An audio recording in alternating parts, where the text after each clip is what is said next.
अरे कपड़े धूप में किससे पूछकर सुखा रहे हो? तुम्हारे बाप की धूप है क्या? धूप चोर कहीं के, शर्म नहीं आती? गरीब मुल्क को नुकसान पहुंचा रहे हो, हुकूमत को लूट रहे हो। अरे साहब, पूरी दुनिया के लोग कपड़े धूप पर ही सुखाते हैं, इसमें चोरी कैसी? जल्दी से अपने कपड़े उतारो। क्यों साहब, मुझे बगैर कपड़ों के देखना चाहते हो? अरे जो तार पर सुखाने के लिए लटकाए हुए हैं वो उतारो, अगर नहीं तो खर्चा पानी दो और अपनी जान छुड़ाओ। तुम्हें तो मैंने धूप चोरी करते हुए रंगे हाथों पकड़ लिया है। अगर जेल में डाल दिया ना तो सड़ते रहोगे पूरी उम्र, तुम्हारी लाश निकलेगी वहां से। धूप चोर कहीं के। अरे साहब, चोरी कैसी? अरे धूप पर हुकूमत ने टैक्स लगा दिया है, अब धूप पर कपड़े सुखाने का बिल आएगा।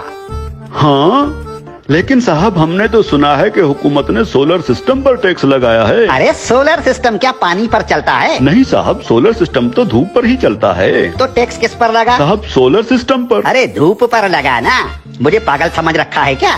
धूप चोर कहीं के। धूप को सरकार ने अपनी तहवील में ले लिया है, खबरदार जो मुफ्त में धूप इस्तेमाल की। अब सोच क्या रहे हो? उतारो कपड़े।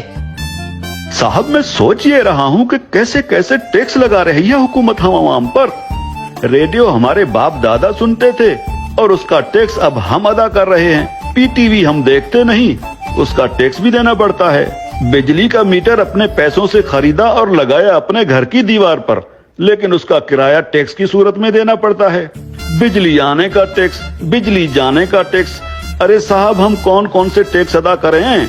और जो IMF का कर्जा लेकर खा गए हो वो कर्जा कौन उतारेगा? अभी तो सांस लेने पर भी टैक्स लगेगा। मुफ्त में ऑक्सीजन गैस इस्तेमाल कर रहे हो, अपने बाप का माल समझ रखा है क्या?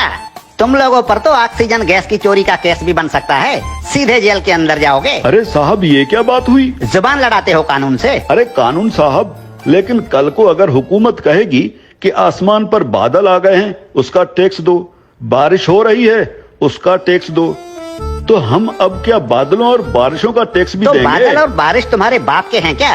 अगर बादल इस मुल्क के ऊपर आए तो वो भी इस हुकूमत की मिल्कियत हुई ना, आवाम को उसका टैक्स देना पड़ेगा। और अगर बारिश हुई तो बारिश का टैक्स भी देना पड़ेगा। बादलों और बारिशों के बाप का मुल्क है क्या ये? हाँ? ये जो गलियों में धूल उड़ रही होती है ना, जो तुम्हारे मुंह में चली जाती है, इसका टैक्स भी देना होगा। मिट्टी मुफ्त की नहीं है, 76 सालों से मुफ्त खाए जा रहे हो।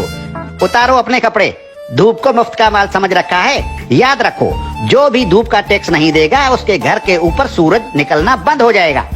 और हाँ, ये जो बिजली की तारों पर परिंदे बैठते हैं ना, उन्हें भी बता दो कि बिजली के तारों पर अगर बैठे तो उसका टैक्स देना होगा। सरकार परिंदों को बिजली के तारों पर बैठने का बिल भेजेगी। हाँ? टट्टी करने कितने बार जाते हो? बस एक बार जाता हूँ, और अगर पेट खराब हो तो कभी कभी 3-4 बार भी जाना पड़ता है। अपना पेट किसी अच्छे मिस्त्री से बनवा लो। अगर दिन में टट्टी एक बार से ज्यादा आई तो उस पर भी टैक्स लगेगा। हाँ, एक बार टट्टी करने पर पेशाब मुफ्त कर सकते। ठीक है कानून साहब, लेकिन पाद और फूसी का भी बता दीजिए। पाद और फूसी गिन गिन के मारा करो, अगर मिकदार ज्यादा हुई तो टैक्स लगेगा। धूप चोर कहीं के, तुम जैसे लोगों ने मुल्क को लूट लूट कर भिखारी बना दिया है। अब ये मुल्क मजीद नुकसान बर्दाश्त नहीं कर सकता। हर चीज को अपने बाप का माल समझ रखा है। अब कानून हरकत में आ गया है, अब ऐसा नहीं चलेगा। हाँ? देखो, मुर्दा लोगों के डेथ सर्टिफिकेट बिल्कुल मुफ्त बनवा सकते हो। और क्या करे हुकूमत इस आवाम के लिए? देखो हुकूमत को कितनी फिक्र है इस आवाम की। अरे हुक्मरान मुल्क की सड़कें बंद करवा कर 100 बड़ी और दुनिया की महंगी तरीन गाड़ियों की कतारें बनाकर दिन रात मगरिब से मशरिक और शुमाल से जुनूब के चक्कर लगा रहे होते हैं। किसके लिए? आप आवाम के लिए। तंदूर पर रोटियां लगवा रहे हैं। इतनी फिक्र है हुकूमत को इस आवाम की। इस हुकूमत के किस किस भलाई से मुंह फेरोगे साले धूप चोरो?